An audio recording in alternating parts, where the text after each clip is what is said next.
Hello everyone, welcome to सर्वोच्च IAS. आप सभी को ये बात पता है कि शुगर का प्राइस किस तरीके से मार्केट में बढ़ रहा है। ये ऑलमोस्ट 60 रुपी पर केजी का जो प्राइस है ये हो चुका है, और ये कहीं ना कहीं एक तरीके से हमारे लिए कंसर्न है कि हमारा फूड सिक्योरिटी, हमारा फूड का प्राइस धीरे धीरे करके बढ़ता जा रहा है। तो हम ये एलिगेशंस लगाते हैं कि जो सरकार की पॉलिसी है E20 को लेकर के, उसकी वजह से शुगर का प्राइस बढ़ रहा है। तो कहीं ना कहीं ये कॉन्सिक्वेंस है E20 का। और दूसरी तरफ सरकार अपने आप को डिफेंड करने के लिए वो इस बात को कह रही है कि नहीं, it is all due to shortage, due to low production of sugar cane and maize, due to weather conditions.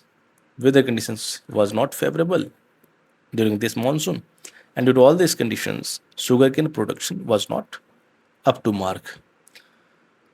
तो फिर इस पूरे क्रोनोलॉजी को हमें समझना होगा, हमें इस बात का ध्यान रखना होगा, क्योंकि हम बात हवा में करेंगे नहीं, हम सीधे सीधे बात करेंगे कि प्रीलिम्स पर्सपेक्टिव से आपको कौन सी बातों को याद रखना है और मेंस पर्सपेक्टिव से आप किस तरीके से इस पर सोच सकते हैं। मेंस पर्सपेक्टिव से सोचने के लिए आपको इन बातों का ध्यान रखना है कि आप अगर GS3 के सिलेबस में जाएंगे तो आपको उसमें एक सिलेबस टॉपिक मिलेगा, दैट इज इंफ्रास्ट्रक्चर। आपको मेंस में फूड सिक्योरिटी का टॉपिक मिलेगा, आपको मेंस में फार्मर्स के इनकम को लेकर के एक टॉपिक मिलेगा। तो कहीं ना कहीं किसी न किसी तरीके से इस टॉपिक को इन तीनों जगह पे पूछा जा सकता है। और दूसरी तरफ प्रीलिम्स के लिए वो आपको याद रखना होगा कि E20, आपको याद रखने की ज़रूरत है 1 generation ethanol, 2nd generation ethanol, ये क्या होता है, 1st जनरेशन, 2nd जनरेशन। तो इन सारी चीज़ों को हम लोग इस छोटे से लेक्चर में डिस्कस करेंगे और समझेंगे कि मुद्दा क्या है आखिर। तो before going further, we should be clear enough regarding all these things, and there is a little introduction about this platform, that this is Sarvoch IAS. It's completely free platform. It is completely dedicated for those individuals who are preparing for UPSC civil services or state civil services. We are not taking any charges from you.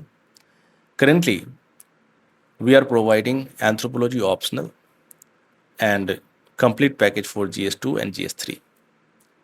After learning from here, आपको GS2, GS3 और optional जो कि anthropology है, उसमें आपको कहीं से भी किसी भी तरीके से कोई टेंशन लेने की ज़रूरत है नहीं। ये हमारी कंप्लीट रिस्पॉन्सिबिलिटी रहेगी, हम इन सब पे काम करेंगे। दूसरा चीज़ आपसे मैं ये कहना चाहता हूँ कि अगर आप एक ऑर्डिनरी सिटीजन हैं जो इंडिया और इसके इश्यूज़ के बारे में जानना चाहते हैं, या फिर इंडिया में जो कंटेम्प्रेरी डेवलपमेंट है उसके बारे में जानने की उत्सुकता रखते हैं, तो this channel is also for you. तो आप जो हैं, अगर हमारा वे ऑफ एक्सप्लेनेशन आपको बढ़िया लगेगा तो आप हमारे लेक्चर को लाइक कीजिएगा।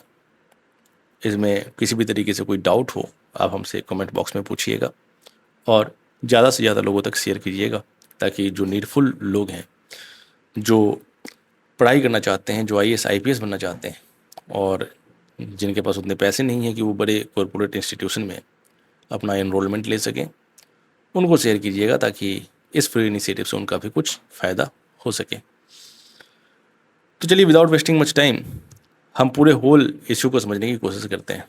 सबसे पहले इस पूरे पिक्चर में फार्मर्स आता है, हमारे किसान भाई आते हैं। किसान भाई का काम है शुगर केन प्रोड्यूस करना, और शुगर केन प्रोड्यूस करने के बाद किसान भाई के पास एक ऑप्शन होता है, और वो ऑप्शन है कि जाकर के वो शुगर केन मिल में अपने इस शुगर केन को दे दें, बेच दें। शुगर केन मिल के पास 3 ऑप्शन है। एक तो आप शुगर प्रोड्यूस कर सकते हैं, दूसरा ऑप्शन है कि आप इथेनॉल बना सकते हैं सरकार के लिए, और तीसरा ऑप्शन है कि जो भी रेसिड्यू है, जो भी वेस्टेज मटेरियल है, उससे आप इलेक्ट्रिसिटी बना सकते हैं। आपके दिमाग में कन्फ्यूजन आया होगा कि सर शुगर केन से इलेक्ट्रिसिटी कैसे? अब सीधी सी बात है, जो फाइबर रेसिड्यू बच जाता है आपको स्टार्च निकालने के बाद, है ना, इथानॉल निकालने के बाद, उस फाइबर को आप किसी बॉयलर में जलाएंगे और उससे जो स्टीम जनरेट होगा, उससे जो हीट एनर्जी जनरेट होगा, उससे आप टरबाइन चलाएंगे। तो इस तरीके से इलेक्ट्रिसिटी प्रोडक्शन हो सकता है। लेकिन सवाल ये उठता है कि ठीक है, वाई इथानॉल, क्यों इथानॉल का प्रोडक्शन किया जा रहा है? Earlier almost everything went towards sugar. जब से ये इथानॉल नहीं आया था, तब उससे पहले सब कुछ शुगर बनाने का काम आता था। और सीधी सी बात है, अगर शुगर प्रोडक्शन हमारा हमारा अगर sugar production becomes too high, तो मार्केट में शुगर की सप्लाई बढ़ जाएगी ज़्यादा, और जब शुगर का सप्लाई बढ़ेगा तो शुगर का प्राइस घटेगा। आप जानते हैं मार्केट में का जो इकोनॉमी प्रिंसिपल है वो इसी तरीके से काम करता है। आप कोई भी चीज़ का सप्लाई बढ़ाएंगे, उसकी प्राइस घट जाएगी, और जब प्राइस घटेगी तो अल्टीमेटली जो शुगर केन मिल है वो अर्न करना कम कर देंगे, उनका प्रॉफिटेबिलिटी कम होगा। और जब उनका प्रॉफिटेबिलिटी कम होगा तो फार्मर्स को पेमेंट बहुत लेट से मिलेगा, या फिर फार्मर्स को पेमेंट उतना सही तरीके का नहीं मिलेगा। और इसीलिए इथानॉल को मार्केट में लाया गया कि इससे हम क्या करेंगे कि बायोफ्यूल बनाएंगे, और बायोफ्यूल बनाएंगे तो उससे सारा प्रॉब्लम ही खत्म हो जाएगा। शुगर प्रोडक्शन अच्छा खासा हो रहा है, हम इथानॉल बनाएंगे, शुगर इंक्रीज मार्केट में ज़्यादा होगा नहीं, और जितना पर्याप्त है उतना हम प्रोवाइड करेंगे, और प्राइस जो है वो एक मिनिमल लेवल पे रहेगा, और जो मिल है उसकी भी प्रॉफिटेबिलिटी मेंटेन रहेगी, क्योंकि वो जो इथानॉल है सरकार को बेच देगा, और फार्मर्स का इनकम भी इंश्योर रहेगा। तो कहीं ना कहीं इथानॉल एक मार्केट अपॉर्चुनिटी प्रोवाइड कर रहा है, किसको? शुगर केन मिल को और फार्मर्स को। और यही इथानॉल कहीं ना कहीं आपकी जो इम्पोर्ट डिपेंडेंसी है, जो ऑलमोस्ट आप 89% फ्यूल, 89% क्रूड ऑयल आप जो हैं विदेशों से इंपोर्ट करते हैं, उस पर हमारा डिपेंडेंसी ख़त्म होगा, कम होगा। ख़त्म तो नहीं होगा लेकिन कम होगा। और दूसरा, ऑलमोस्ट 69% जो आप एलपीजी अपने कंट्री में इंपोर्ट करते हैं, तो एलपीजी का इससे कोई लेना देना है नहीं, लेकिन इस डाटा को आप याद रखिए। तो 89% आप क्रूड ऑयल इंपोर्ट कर रहे हैं, और जब 89% क्रूड ऑयल इंपोर्ट कर रहे हैं तो उस ऑयल के साथ अगर आप इथानॉल ब्लेंडिंग करते हैं, तब जाकर के आप जो है कहीं ना कहीं इस इंपोर्ट बर्डन को आप कम करेंगे। इसमें भी बहुत सारा कैटेगरी है, E10, E20, E85, और सरकार तो E100 की भी बात कर रही है कि हम E100 भी लाएंगे। E10 का मतलब सिंपल शब्दों में ये हुआ कि आप 10% आपका इथानॉल होगा और 90% आपका फ्यूल होगा। E20 में 20%, E85 में 85%, E100 में 100% इथानॉल का ब्लेंडिंग होगा। तो इस तरीके से आप समझ में आया आपको कि ये E10, E20, E85, E100 है क्या। लेकिन यहाँ पे कहानी ख़त्म होती नहीं है। यहाँ पे आपको एक और चीज़ समझना होगा, और वो समझने के लिए आपको जो समझना है, आप यहाँ पर इस चीज़ को देखिए, एक सेकेंड। हाँ, अब यहाँ पे समझिए कि प्रॉब्लम क्या है इन सारे में। What is problem? सबसे बड़ा problem, if too much sugarcane maize is diverted to ethanol, food supply may be affected. अब सीधी सी बात है ना, आप इथानॉल की बात करते हैं, और जो शुगर केन मिल है उसको ज़्यादा प्रॉफिट इथानॉल को सप्लाई करने में मिलता है। शुगर केन मिल जो है इथानॉल को सप्लाई करेगा तो उससे ज़्यादा प्रॉफिट होगा, ना कि उसको शुगर बना करके होगा। तो इससे कहीं ना कहीं फूड सप्लाई इफेक्ट होगा मार्केट में। जो पहले शुगर बनाने में प्रोड्यूस किया जाता था, अब वो इथानॉल बनाने में प्रोड्यूस किया जा रहा है, क्योंकि आपको प्रॉफिट ज़्यादा मिल रहा है इसमें। तो फूड सप्लाई इफेक्ट होगा, और फूड प्राइस इंक्रीज हो जाएगा, क्योंकि फूड सप्लाई जैसे ही कमा तो फूड प्राइस इंक्रीज हुआ। और फूड प्राइस इंक्रीज होगा। इसके साथ आप इसका इन्वायरमेंटल कॉस्ट भी तो देखिए। इन्वायरमेंटल कॉस्ट इसका ये है कि जब आप मेज या फिर शुगर केन अगर आप कल्टीवेट कर रहे हैं तो ये सब जो क्रॉप है this is highly intensive, highly water intensive, और इसमें आपको वाटर की आवश्यकता सबसे ज़्यादा होती है। तो यहाँ से एक दूसरा कंसर्न आ गया। एक कंसर्न तो आया एनर्जी सिक्योरिटी को लेकर के कि ठीक है आप एनर्जी सिक्योर तो होना चाह रहे हैं, लेकिन साथ ही साथ आपका फूड सिक्योरिटी भी उसकी वजह से अफेक्टेड हो रहा है। उसके साथ साथ आपका वाटर सिक्योरिटी वो भी अफेक्टेड हो रहा है। तो कहीं ना कहीं आपको वाटर की ज़्यादा से ज़्यादा रिक्वायरमेंट है, फूड की रिक्वायरमेंट है, और आप एनर्जी सिक्योर होने के लिए, और इसमें एक और भी एलिगेशंस है कि आपका जो गाड़ी है ना, व्हीकल्स हैं, वो सपोर्टिव नहीं है तो आपका गाड़ी ख़राब हो रहा है। तो पूरा का पूरा मुद्दा सर इन सारी बातों से जुड़ा हुआ है। तो इन सब बातों को आपको ध्यान रखने की ज़रूरत है। आगे एक और बात हम यहाँ से करेंगे, जैसे कि सोर्स। अब सोर्स ऑफ इथानॉल क्या है, इसके बेसिस पे दो तरीके से क्लासीफाई किया गया, एक फर्स्ट जनरेशन, एक सेकेंड जनरेशन। फर्स्ट जनरेशन का मतलब कि आप जो है डायरेक्टली फीड स्टॉक को यूज़ कर रहे हैं इथानॉल प्रोडक्शन में। तो यहाँ पर इसका इम्पैक्ट जो फूड सिक्योरिटी पे है वो काफ़ी ज़्यादा है। इसका इम्पैक्ट फूड सिक्योरिटी पे इसलिए ज़्यादा है क्योंकि जो आप क्रॉप का यूज़ कर सकते थे सिर्फ शुगर बनाने के लिए, आप डायरेक्टली उस क्रॉप का यूज़ कर रहे हैं बायोफ्यूल बनाने के लिए। और दूसरी, जब यहाँ पे आप क्या यूज़ कर रहे हैं, यहाँ पे आप डायरेक्टली यूज़ कर रहे हैं शुगर केन फर्स्ट जनरेशन में।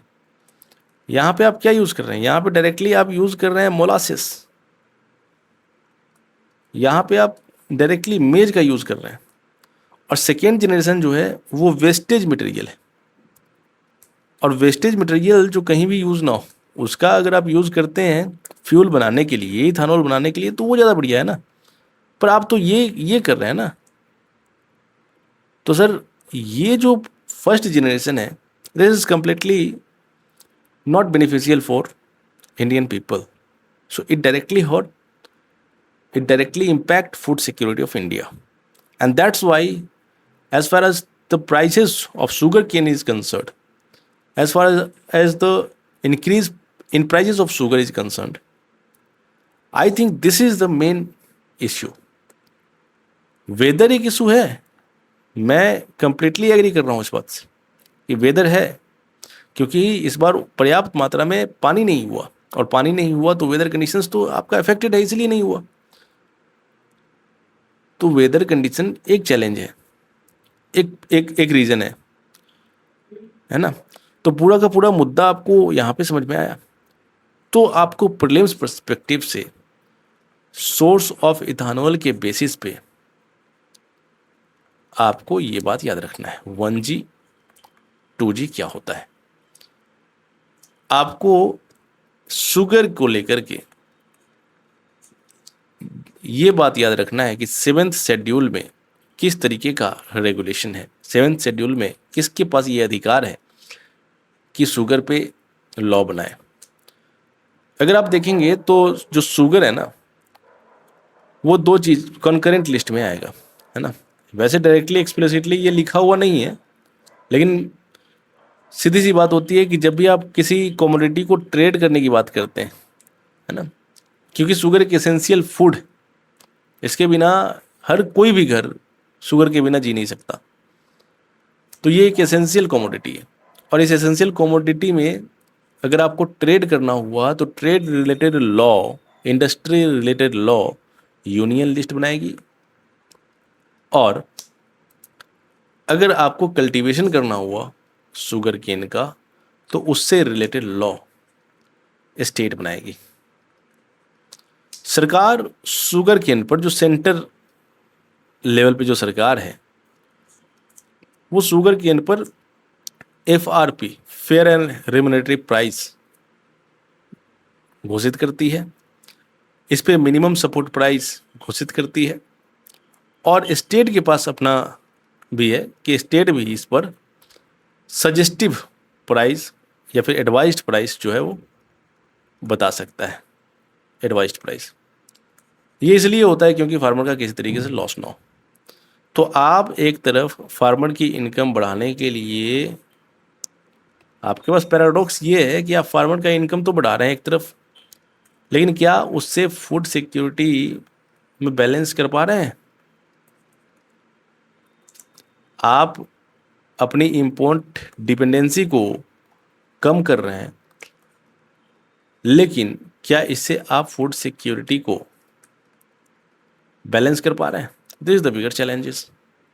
और सर यही सारी चीज़ आपको प्रीलिम्स और मेंस में, इतना ही, इससे ज़्यादा कुछ जानने की जरूरत तक है ही नहीं।